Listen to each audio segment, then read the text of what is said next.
Hi everyone, welcome back to my channel. চলে এসেছি class 5-এর আরও একটি নতুন ভিডিওর সঙ্গে নিয়ে। ভিডিওটি ভালো লাগলে লাইক কমেন্ট করবে এবং এই ধরনের ভিডিও পেতে চ্যানেলটিকে অবশ্যই সাবস্ক্রাইব করবে। তো চলো ভিডিওটা শুরু করা যাক।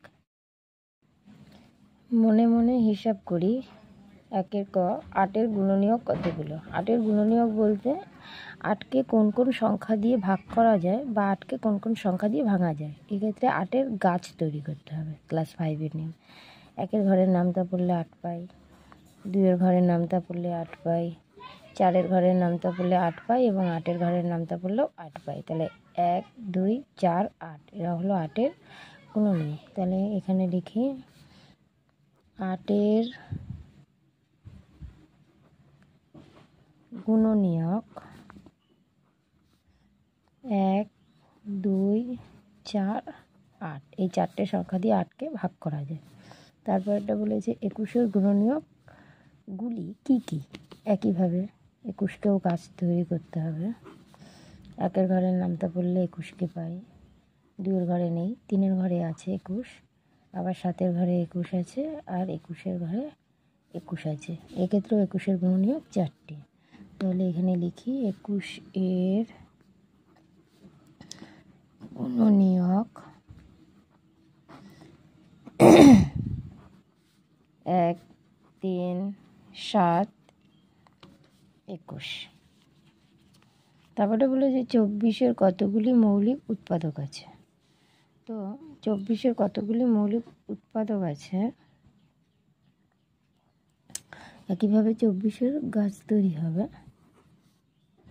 1-এর ঘরে 24, 2-এর ঘরে 24, 3-এর ঘরে 24, 4-এর ঘরে 24, 6-এর ঘরে 24, 12-এর ঘরে 24, আর 24-এর ঘরেও 24। এখানে একটা ভুল হয়েছে, 8-এর ঘরেও 24 আছে, 8 দিয়ে করলে 24। তাহলে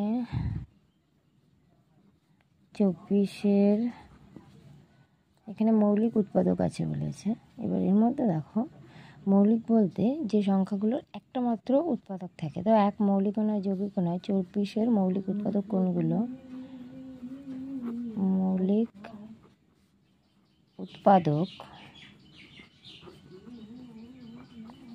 3কে যদি আমি ভাঙি, দুটো সংখ্যা পাবো, 1 আর 3। তার মানে 3 মৌলিক উৎপাদক, 2 মৌলিক উৎপাদক। 2কেও 1 আর 2 ছাড়া অন্য কিছু দিয়ে ভাঙা যায় না, 3কেও 1 আর 3 ছাড়া অন্য কিছু দিয়ে ভাঙা যায় না। কিন্তু 4কে অন্য 1 আর 4 ছাড়া 2 দিয়ে ভাঙা যায়। তো যে সংখ্যা দুটো মাত্র উৎপাদক হয় তাকে মৌলিক বলে, মৌলিক সংখ্যা বলে।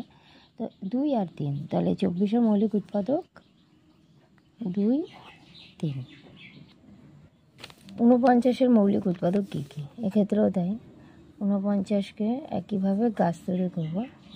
1 দিয়ে 49 হয়, 7-এর ঘরে 7, 7-এ 49, আর 49 কত? তো 49কে আর কিছু দিয়ে ভাঙা যায় না। দেখো, 1-এর ঘরে 49 আছে আর 7-এর ঘরে 49 আছে। তাহলে এখানে বলছে মৌলিক উৎপাদক কী কী। তা এক তো মৌলিকও নয়, যৌগিকও নয়, তাহলে 49-এর মৌলিক উৎপাদক 7। তাহলে এখানে লিখি 49-এর মৌলিক উৎপাদক 7।